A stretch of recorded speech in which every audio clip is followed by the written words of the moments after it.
विश्वविद्यालय में मेरा संबंध सिर्फ एक पेड़ से हुआ, एक गुलमोहर का पेड़। मुझे नहीं मालूम कि पश्चिम में गुलमोहर का पेड़ होता है या नहीं, लेकिन पूर्व में तो ये एक बहुत सुंदर पेड़ माना जाता है। इसकी छाया बहुत ठंडी होती है, ये बहुत ऊंचा नहीं होता, लेकिन इसकी शाखाएं चारों ओर दूर दूर तक फैल जाती। कभी कभी तो एक पुराने गुलमोहर पेड़ की शाखाओं की छाया के नीचे 500 लोग आसानी से बैठ सकते हैं, और गर्मी में जब ये खिलता है तो हजारों फूल एक साथ खिल उठते हैं। ये कंजूस नहीं है कि जिसके फूल एक के बाद एक खिलते हैं। इसकी कलियां रात को फूटती हैं और सुबह ये देखकर आश्चर्य होता है कि हजारों फूल खिले हुए हैं, और इन सब का रंग मेरे सन्यासियों का रंग है। बस यही मेरा मित्र था। वर्षों तक मैं अपनी गाड़ी को उसके नीचे खड़ी करता था। धीरे धीरे सब लोग जान गए कि यह मेरी जगह है, इसलिए वे अपनी गाड़ी वहीं नहीं रखते थे। मुझे किसी से कुछ कहना नहीं पड़ा, लेकिन धीरे धीरे सबने ये मान लिया। उस पेड़ से कोई छेड़छाड़ नहीं करता था। अगर मैं वहां न जाता तो वो पेड़ मेरी प्रतीक्षा करता रहता। वर्षों तक मैंने उस पेड़ के नीचे गाड़ी पार्क की। जब मैंने विश्वविद्यालय को छोड़ा तो मैं उपकुलपति से विदा लेने गया। इसके बाद मैंने उनसे कहा, अब मुझे जाना चाहिए, अंधेरा हो रहा है, सूर्यास्त के पहले मेरा पेड़ कहीं सो न जाए, मुझे उससे विदा लेनी है। उपकुलपति ने मेरी ओर देखा जैसे कि मैं पागल हूं, पर कोई और भी ऐसे ही देखता। मिसफिट को इसी प्रकार देखा जाता है। उनको मेरी बात पर विश्वास नहीं हुआ, इसलिए जब मैं गुलमोहर से विदा ले रहा था तो वे अपनी खिड़की से देख रहे थे। मैंने पेड़ का आलिंगन किया और एक क्षण के लिए हम इसी प्रकार गले मिलते रहे। यह देखकर उपकुलपति दौड़े हुए वहां आए और उन्होंने मुझसे कहा, क्षमा करना, मैंने कभी किसी को पेड़ से आलिंगन करते हुए नहीं देखा, लेकिन अब मुझे समझ आया कि सब लोग कितना कुछ चूक रहे हैं। मैंने कभी किसी को पेड़ से इस प्रकार विदा लेते या सुबह उसका अभिवादन करते नहीं देखा है, लेकिन तुमने सिर्फ मुझे ये पाठ ही नहीं पढ़ाया, बल्कि अब ये बात अच्छे से मेरी समझ में आ गई है। 2 महीने बाद उन्होंने मुझे फोन करके बताया कि यह दुखद है और बड़ी अजीब बात है कि जिस दिन तुम यहां से गए हो उस दिन से ही तुम्हारे पेड़ को कुछ हो गया है। अब वह पेड़ मेरा हो गया था। मैंने पूछा, क्या हुआ? उन्होंने कहा, वो मरने लगा है।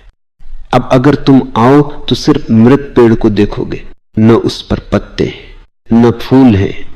उसको क्या हो गया है? मैंने इसलिए फोन किया है। मैंने कहा, पेड़ के लिए मैं कैसे जवाब दे सकता हूं, आप पेड़ को ही फोन करके पूछ लेते। वे थोड़ी देर चुप रहे, फिर बोले, मुझे सदा ही ऐसा लगता था कि तुम पागल हो।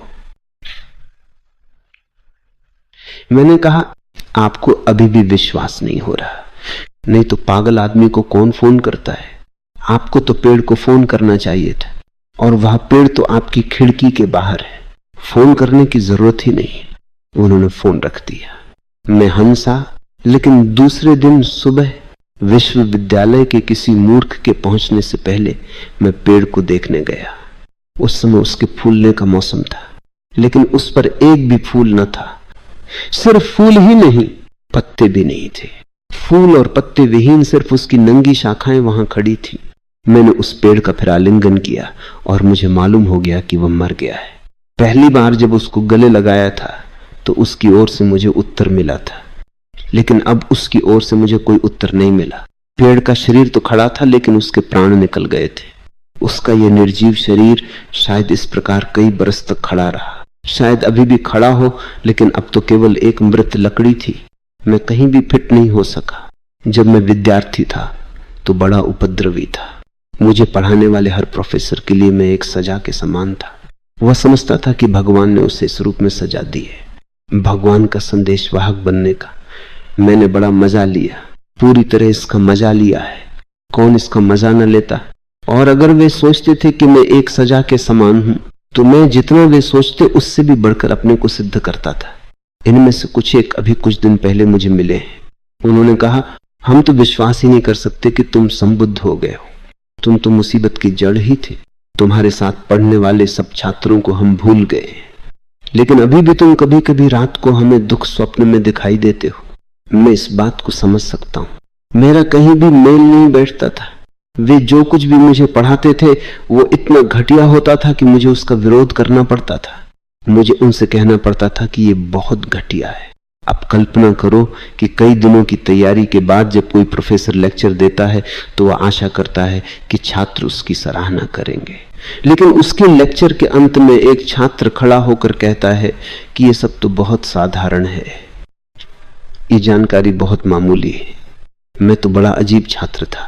पहली बात याद रखने की यह है कि मेरे बाल लंबे थे और उन लंबे बालों का इतिहास और भी लंबा था।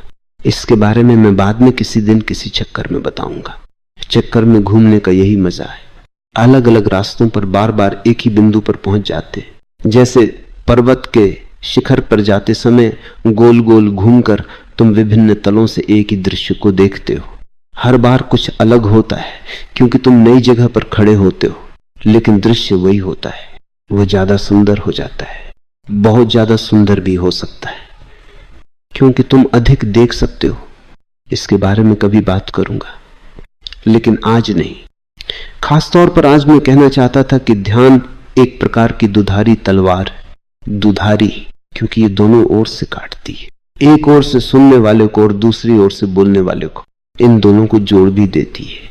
ये बहुत ही महत्वपूर्ण प्रक्रिया है। अगर व्यक्ति ध्यान दे किसी चीज पर भी, किसी पर भी, तो ध्यान देने की प्रक्रिया में ही वह पूर्ण हो जाता है, क्रिस्टलाइजेशन हो जाता है। एक चीज पर ध्यान केंद्रित करने से वो अपने भीतर, अपने होने पर केंद्रित हो जाती है। लेकिन ये बात अधूरी है। जो आदमी ध्यान से सुन रहा है वह निश्चित ही विभक्त नहीं रहता, अखंड हो जाता है। पूर्व के सभी ध्यान स्कूलों ने इस तथ्य को स्वीकार किया है। किसी भी चीज पर ध्यान केंद्रित करना काम कर जाता है। अमेरिकियों के लिए तो कोका कोला की बोतल भी ध्यान का केंद्र बन सकती है। सिर्फ कोका कोला की बोतल को ध्यान से देखते रहो तो महर्षि महेश योगी के भावातीत ध्यान का रहस्य समझ में आ जाता है।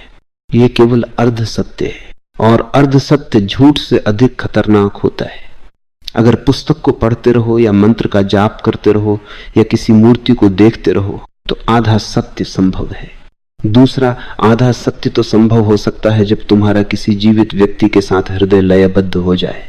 मैं इसको प्रेम नहीं कहता क्योंकि इसका तुम गलत अर्थ लगा लोगे। इसको मित्रता भी नहीं कहता क्योंकि तब तुम सोचोगे कि या तो तुम पहले से ही जानते हो। मैं इसको सिंक्रोनिसिटी कहता हूं ताकि तुम इसके बारे में थोड़ा सोचो और अपने होने का कुछ अंश दे सको। जब ध्यान पूरा दिया जाता है, जब व्यक्ति लीन हो जाता है, तो सिंक्रोनिसिटी घटती है। हो सकता है कि फूल को या सूर्यास्त को देखते समय तुम उसमें लीन हो जाओ या बच्चों के खेलने की खुशी से तुम भी खुश हो जाओ। बस एक विशेष प्रकार की लयबद्धता चाहिए। जब ऐसा होता है तो ध्यान घटता है। अगर ये गुरु और शिष्य के बीच में घटे तब तुम्हारे हाथ में अमूल्य हीरा आ जाता है। मैंने तुम्हें बताया है कि मैं भाग्यशाली रहा हूं, लेकिन मुझे नहीं मालूम कि ऐसा क्यों है। कुछ बातें होती हैं जिनके बारे में केवल यही कहा जा सकता है वे हैं, क्यों हैं उसका कोई कारण नहीं होता। तारे, गुलाब है, विश्व है, या यूं कहना चाहिए कि अनेक विश्व हैं। अस्तित्व को विश्व नहीं बल्कि बहुविश्व कहना चाहिए। बहुआयामी विचार को प्रचलित करने की जरूरत है। न जाने कब से मनुष्य एक के विचार से ग्रसित रहा है, और मैं तो पैगाम हूं। मैं एक भगवान में विश्वास नहीं करता, मैं भगवानों में विश्वास करता हूं। मेरे लिए तो पेड़ परमात्मा है, पर्वत परमात्मा है,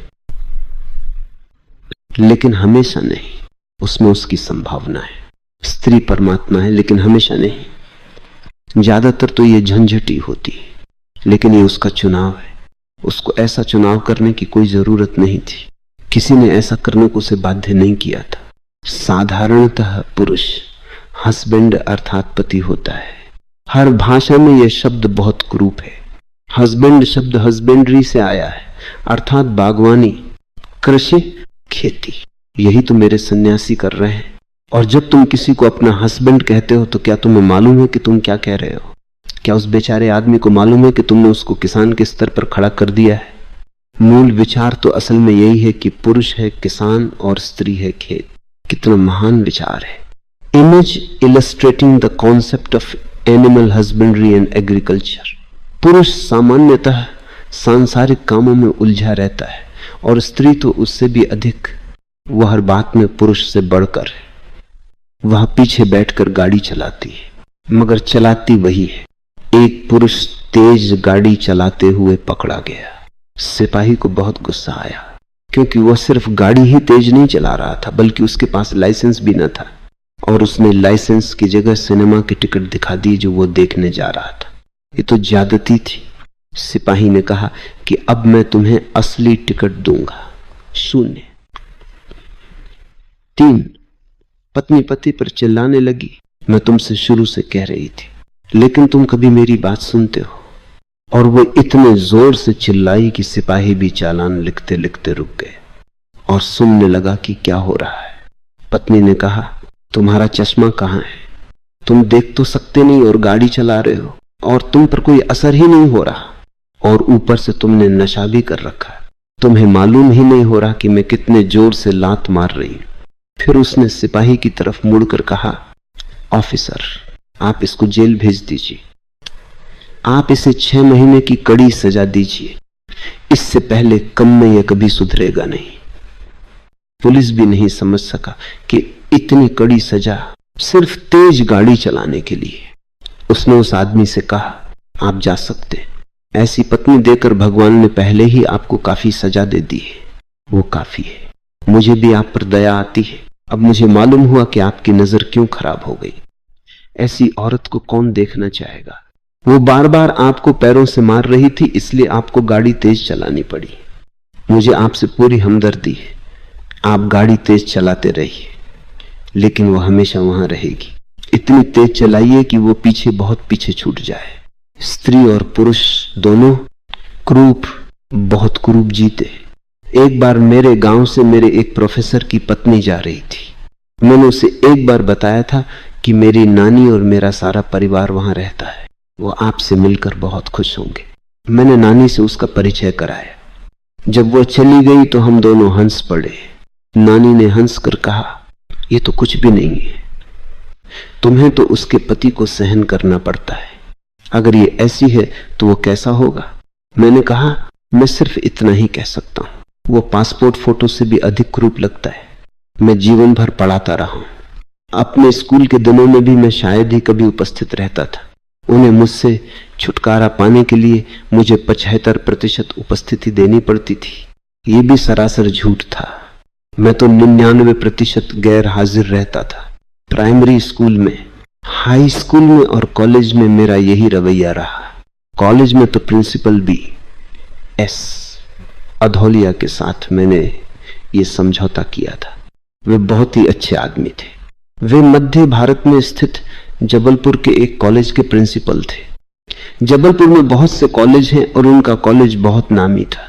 एक कॉलेज से मैं निकाल दिया गया था, क्योंकि एक प्रोफेसर ने कहा था कि जब तक मुझे निकाला न जाएगा वे वहां पर काम नहीं करेंगे। उनकी यही शर्त थी, और वे सम्मानित प्रोफेसर थे। इस कहानी को मैं शायद विस्तार से बाद में बताऊंगा। सो स्वभावतः मुझे निष्कासित किया गया। एक बेचारे गरीब छात्र की कौन परवाह करता है, और वे प्रोफेसर थे, PhD, D, लिट आदि, और उन्होंने जीवन भर उस कॉलेज में पढ़ाया था। अब मेरे कारण उनको कैसे निकाला जा सकता है? मैं ठीक था या गलत, ये तो सवाल ही न था। मुझे निष्कासित करने से पहले उन प्रिंसिपल ने मुझसे यही कहा था। वे अपना स्पष्टीकरण देना चाहते थे। उन्होंने मुझे बुलाया। उन्होंने सोचा होगा कि मैं अन्य साधारण छात्रों की तरह निकाले जाने के डर से कांप रहा होऊंगा। उन्होंने ये सोचा भी न होगा कि मैं उनके ऑफिस में भूकंप की तरह प्रवेश करूंगा। पहले कि वे मुझसे कुछ कहते, मैंने चिल्लाकर उनसे कहा, आप तो गोबर गणेश निकले। और मैंने उनकी मेज पर इतने जोर से घूंसा मारा कि वे एकदम खड़े हो गए। मैंने कहा, क्या आपकी मेज में स्प्रिंग लगे? मैं इसको मारता हूं तो आप खड़े हो जाते। बैठ जाइए। मैंने इतने जोर से कहा कि वे चुपचाप बैठ गए। उनको डर लगा कि मेरी आवाज दूसरे लोग सुन न लें और अंदर ना आ जाए, खासकर दरवाजे पर खड़ा दरबान भीतर ना आ जाए। उन्होंने कहा, अच्छा मैं बैठ जाता हूं, अब कहो तुम्हें क्या कहना है। मैंने कहा, यह अच्छी बात है, आपने मुझे बुलाया है और आप मुझसे पूछ रहे हैं कि मुझे क्या कहना है। मैंने कहा, आपको चाहिए कि आप डॉक्टर SN.L श्रीवास्तव को निकाल दें, अपनी पी। HD और D लिट। डिग्रियों के बावजूद वे मूर्ख हैं। मैंने उनका कोई नुकसान नहीं किया। मैंने उनसे केवल प्रश्न पूछे थे जो कि बिल्कुल लाजमी है। वो हमें लॉजिक पढ़ाते हैं। सो अगर उनकी क्लास में तर्क न करूं तो कहां करूं, आप ही बताइए। उन्होंने कहा, हाँ बात तो ठीक है कि अगर वे तर्क पढ़ाते हैं तो तुम्हें तर्कपूर्ण होना चाहिए। तो मैंने कहा, आप उन्हें बुलाकर देखिए कि कौन तर्कपूर्ण है। लेकिन जैसे ही डॉक्टर श्रीवास्तव ने सुना कि मैं प्रिंसिपल के ऑफिस में हूं और उनका बुलावा आ रहा है, वैसे ही वे अपने घर भाग गए। वे 3 दिन तक आए ही नहीं। मैं 3 दिन तक लगातार उनका इंतजार करता रहा। ऑफिस के खुलते ही मैं वहां पहुंच जाता और उसके बंद होने तक वहां बैठा रहता। अंत में उन्होंने प्रिंसिपल को पत्र लिख दिया कि ऐसा कब तक चल सकता है। मैं इस लड़के का सामना नहीं करना चाहता। या तो इस लड़के को कॉलेज से निकाल दीजिए या मुझे नौकरी से जवाब दे दीजिए। प्रिंसिपल ने वह पत्र मुझे दिखाया। मैंने कहा, अब ठीक है, वे तो आपकी उपस्थिति में भी सिर्फ एक बार मेरा सामना नहीं करना चाहते, नहीं तो आपको मालूम हो जाता कि कौन तर्कपूर्ण है। और इस पत्र से यह प्रमाणित होता है कि वे कायर हैं। मैं नहीं चाहता कि उनको नौकरी से निकाल दिया जाए। उनके बीवी बच्चे हैं और दूसरी भी जिम्मेदारियां हैं। मैं हृदयहीन नहीं हूं। आप मुझे कॉलेज से निकाल दीजिए, लेकिन यह आदेश लिख कर दीजिए।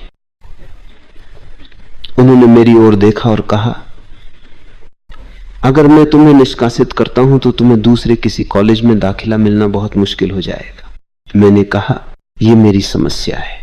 मैं तो मिसफिट हूं, इसलिए मुझे ऐसी समस्याओं का सामना करना ही पड़ेगा। इस घटना के बाद मैंने शहर के सब प्रिंसिपल के दरवाजे खटखटाए। ये शहर कॉलेजों का शहर है। और उन सब ने कहा, अगर तुम निष्कासित किए गए हो तो हम ये खतरा मोल नहीं लेना चाहते। हमने सुना है कि पिछले 8 महीनों से तुम निरंतर डॉक्टर श्रीवास्तव से बहस करते रहे हो और उनको पढ़ाने ही नहीं दिया। जब मैंने ये सारी कहानी श्री BS अधौलिया को सुनाई तो उन्होंने कहा, मैं ये खतरा उठाता हूं, लेकिन एक शर्त है। वह बहुत अच्छे और उदार आदमी थे, लेकिन उनकी भी सीमाएं थी। मुझे किसी से असीम उदारता की अपेक्षा नहीं है, लेकिन सच तो यह है कि असीम उदारता के बिना तुम जीवन के इस सुंदरतम अनुभव से वंचित रह जाते हो। मुझे दाखिल करके उन्होंने जो उदारता दिखलाई, उस शर्त के कारण उसका महत्व कम हो गया। 0-3 मेरे लिए तो वह शर्त अच्छी सिद्ध हुई, लेकिन उनके लिए नहीं। उनके लिए तो वह एक अपराध था और मेरे लिए वह स्वतंत्र होने का अवसर था। उन्होंने एक एग्रीमेंट पर मुझसे हस्ताक्षर करवाए कि मैं फिलॉसफी की क्लास में उपस्थित नहीं होऊंगा। मैंने कहा, यह तो बहुत अच्छा है। सच तो यह है कि इससे ज्यादा मैं और क्या मांग सकता था। यही तो मैं कहना पसंद करता कि उन मूर्खों के लेक्चर में न जाता। मैंने कहा कि मैं हस्ताक्षर करने को तैयार हूं, लेकिन आपको भी एक एग्रीमेंट पर हस्ताक्षर करने होंगे कि आप मुझे 75% उपस्थिति देंगे। उन्होंने कहा, यह वादा है, मैं लिख कर नहीं दे सकता क्योंकि उससे काफी जटिलता पैदा हो जाएगी, पर यह मेरा वादा रहा। मैंने कहा, मैं आपकी बात मान लेता हूं और मैं आप पर भरोसा करता हूं। और उन्होंने अपना वायदा पूरा किया और मुझे 90% उपस्थिति दी। हालांकि मैं उनके कॉलेज की एक भी फिलॉसफी की क्लास में कभी नहीं गया। मैं प्राइमरी स्कूल में भी ज्यादा उपस्थित नहीं रहता था, क्योंकि वहां की नदी बहुत सुंदर और आकर्षक थी। तो सदा मैं दूसरे छात्रों के साथ उस नदी के किनारे पहुंच जाता। उस नदी के पार बहुत सुंदर जंगल था और वहां खोज करने को जीवंत भूगोल था। स्कूल के उस गंदे नक्शे की कौन फिक्र करता? कॉन्स्टेंटिनोपाल कहाँ है, यह जानने में मेरी कोई दिलचस्पी न थी। मैं नदी और जंगल की खोज में लग जाता। करने को तो और भी बहुत से काम थे।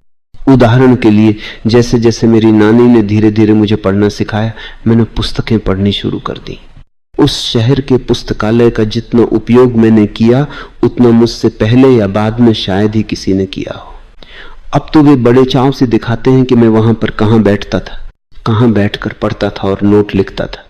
लेकिन सच बात तो यह है कि उन्हें अब यह बताना चाहिए कि यह वही जगह है जहां से वे मुझे बाहर फेंकना चाहते थे। ये धमकी तो उन्होंने कई बार मुझे दी थी, लेकिन एक बार जब मैंने पढ़ना आरंभ किया तो नए नए आयाम खुलते गए। मैंने तो सारे पुस्तकालय को चाट लिया। जो पुस्तकें मुझे प्रिय थी उनको मैं रात को अपनी नानी को पढ़कर सुनाता था। तुम्हें इस बात पे विश्वास नहीं होगा कि पहली पुस्तक जो मैंने नानी को पढ़कर सुनाई वह थी द बुक ऑफ मिर्दाद। इसके बाद तो अनेक पुस्तकें सुनाई। कभी कभी बीच में वे मुझसे किसी वाक्य या पैराग्राफ या सारे अध्याय का सारांश में अर्थ पूछती। मैं उनसे कहता, नानी मैं तो पढ़कर आपको सुना रहा था, क्या आपने सुना नहीं? वह कहती, जब तुम पढ़कर मुझे सुनाते हो तुम्हारी आवाज में इतनी लीन हो जाती हूं कि मैं भूल ही जाती हूं कि तुम क्या पढ़ रहे हो। मेरे लिए तो तुम ही मेरे मिर्दाद हो। जब तक तुम इसे मुझे समझाओगे नहीं तब तक मैं मिर्दाद से अपरिचित ही रह जाऊंगी। फिर मैं उनको अच्छी तरह समझाता। इस प्रकार ये मेरा प्रशिक्षण हो गया। दूसरों को समझाने की मेरी आदत हो गई। जो व्यक्ति अपने आप अर्थ की गहराई में नहीं जा सकता उसका हाथ पकड़कर धीरे धीरे मैं शब्दों की थाह में ले जाता हूं। जीवन भर यही करता रहा हूं। मैंने यह काम स्वयं नहीं अपनाया, न किसी दूसरे ने ही इसे मेरे लिए चुना, जैसा कि कृष्ण मूर्ति के लिए चुना गया था। कृष्ण मूर्ति पर तो यह काम दूसरों द्वारा थोपा गया था। आरंभ में तो उनके भाषण भी एनी बेसेंट और लीड बीटर द्वारा लिखे गए थे और कृष्ण मूर्ति केवल उन्हें दोहरा देते थे। उनके लिए सारी योजना पहले से ही तैयार कर ली गई थी। उनकी निजता पर कुछ नहीं छोड़ा गया। उनका सारा काम व्यवस्थित था, पूर्व नियोजित था। मैं तो कोई योजना नहीं बनाता, इसीलिए अभी तक गंवार हूं।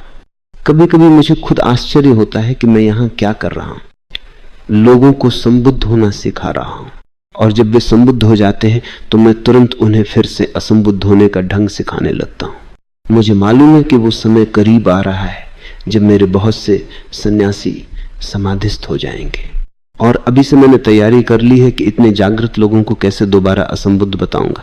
यही तो मैं करता रहा हूं। बड़ा अजीब काम है, लेकिन इसका पूरा मजा लिया है और अभी भी ले रहा हूं, इसलिए ऐसा कर सकता हूं। मैं अंतिम सांस तक लूंगा, शायद उसके बाद भी। मैं थोड़ा सनकी आदमी हूं, इसलिए ऐसा कर सकता हूं। अभी तक किसी दूसरे सनकी ने ऐसा कभी किया नहीं, लेकिन किसी न किसी को कभी न कभी तो करना ही पड़ेगा। किसी को तो शुरुआत करनी ही होगी।